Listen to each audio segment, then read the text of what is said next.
Hindi mo naman ano. Nandiyan naman yung tatlong lalaki. Basta wag ka lang pupunta dun sa tarunghat. Baka masabunutan ka. Okay. Mahirap na. Sige, nalakad na kayo at baka Okay. hapunin kayo.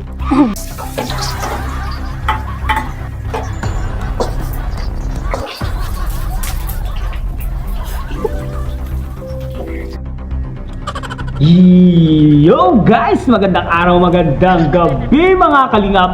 Eto na naman tayo guys. Muling magbabalik si Papa Shider. Eto, nakita ko. Nag-personal vlog na itong si Bianbi. Eh, nako po. Nakita nyo ba? Nagluto. Naglaba. Aba, malaiba na alawi yung labaan na yun ah. At syempre, may napansin ako guys. Alam nyo ba ang ano yung napansin ko? Bakit? Wala nang laman ng tindahan ni Biansi. Tara guys, panoorin natin! Siyempre, kung bago ka pa lamang sa ating YouTube channel, huwag kalimutan mag-like, mag-share, mag-subscribe, pahit ang notification bell button para updated kayo sa mga ilalabas natin reaction video mga kalingap. At siyempre guys, no, huwag kalimutan supportahan si Kuya Balsan sa Matubang, Ate Edna Vlogs, Kalingap Rob, Kalingap Team, siyempre Kalingap Reactor, Papa Shider TV guys, no? At huwag na natin patagalin to guys. Bakit wala nang laman ang tindahan ni Biansi? Panoorin na natin! Let's go!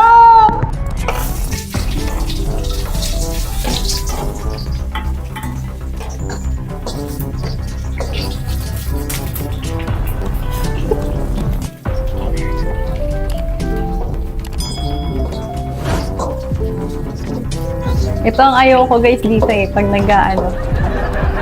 Yung tapsik ng mantika ay. Pwede na!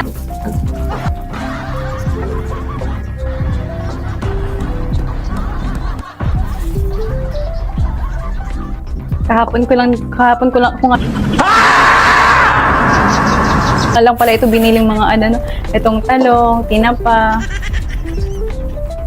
Pero itong gamit ko ngayon, mga nakaraang pa, araw. Siyempre, kailangan natin ng gamit. Nice.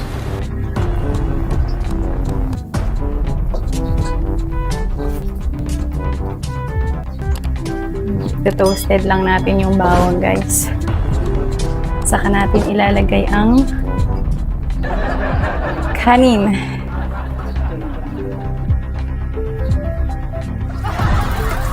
Ayan. Malibat.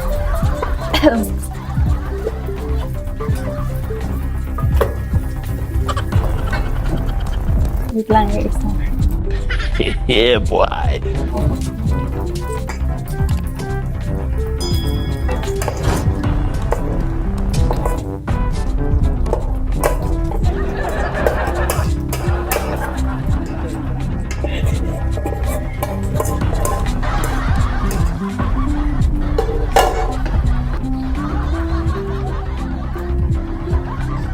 So yan guys, balikan ko na lang kayo mamaya.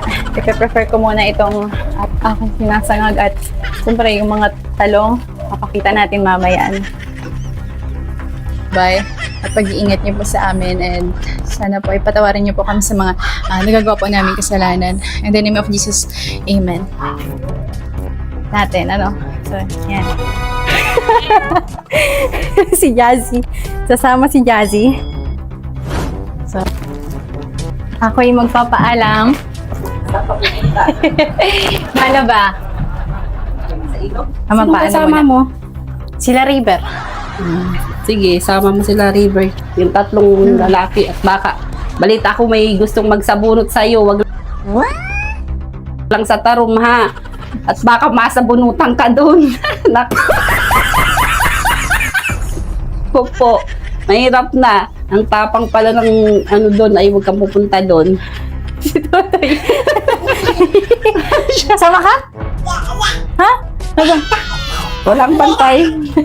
Masama ka sa ilog? Ha? Mailog tayo, malaba? Ha?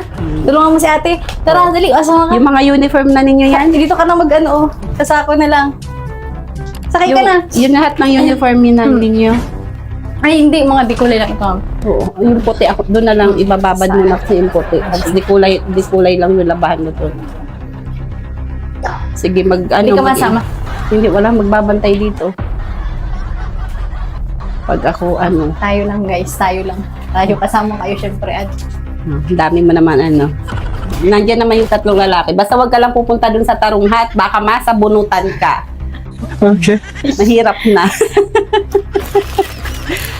Sige, nalakad na kayo at baka Okay. akunin kayo. Na kasi di kulay naman po ito. Hindi naman po mga puti. So pag puti naman kasi yung dinadala, kailangan talaga ng planggana kasi binababad yung puti. Babad.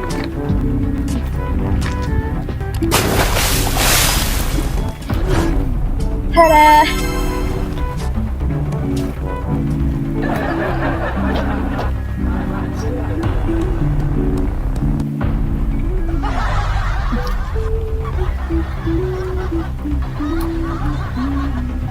First step sa paglalaba. Tayo ay anong tawag yun? Hahaw-haw.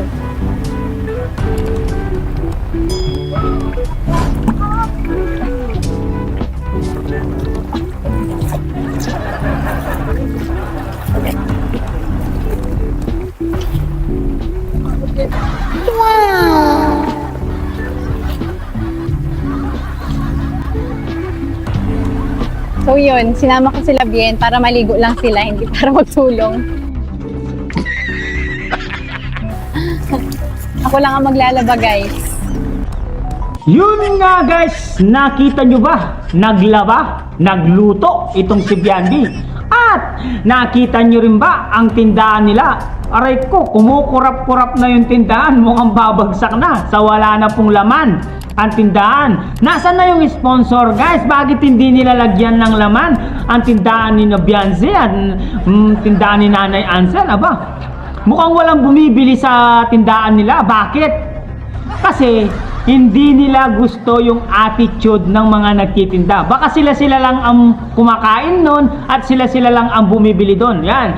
Tulad ni Dr. Quack, si Red Saint at siguro yung mga ilan-ilan lang na bumibili doon. Kaya hindi sila namamalengke kasi walang bumibili. Guys, ganun talaga guys sa business. Kapag hindi ka marunong makisama sa mga tao, wala talagang bibili sa'yo guys.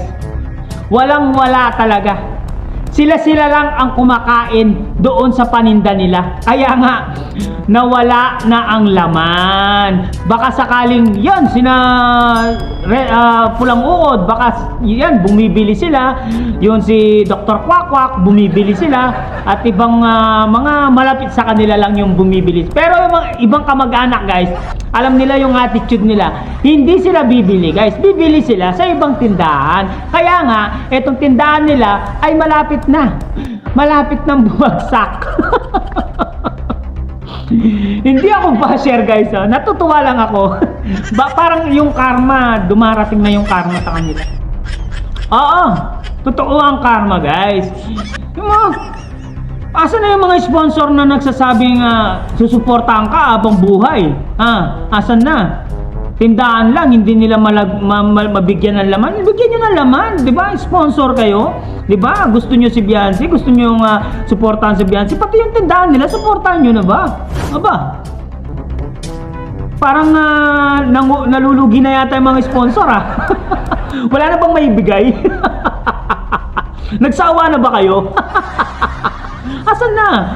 Bigyan nyo, punuin nyo, bigyan ng 100,000 na laman yun para magkalaman naman. Aba, kung ako yung may tindahan, bibigyan ko lang 100,000 yun para maraming laman, di ba?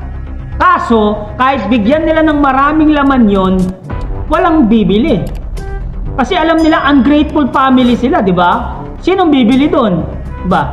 Baka silang lang, malapit doon sa likod nila, yun ang bibili. Pero sa mga ibang mga lugar, hindi sila bibili, guys. Kasi alam nila na itong pamilyang ito ay walang utang na loob at ungrateful ang pamilyang nito guys. Ano masasabi nyo guys? Bakit wala ng laman ang tindahan ni Bianbi, guys, at ni Nanay Ansel. Comment down below at babasahin natin lahat yan sa mga komento nyo, guys, no? Hanggang dito na lang muna ang ating reaction video for today's mga kalingap. Siyempre, kung bago ka pa lamang sa ating YouTube channel, huwag kalimutan mag-like, mag-share, mag-subscribe. Pahit ng notification bell button para updated kayo sa mga ilalabas natin reaction video mga kalingap. At siyempre guys, no, huwag kalimutan suportahan sila Kuya Balsads Matubang, Ate Edna Vlogs, Kalingap Ram, Kalingap Team, siyempre Kalingap Reactor, Papa Shadow TV. At huwag na natin patagalin, hanggang dito lang. Maraming salamat. I love you all. Mama Chup Chup. Kawawa naman sila. Babu.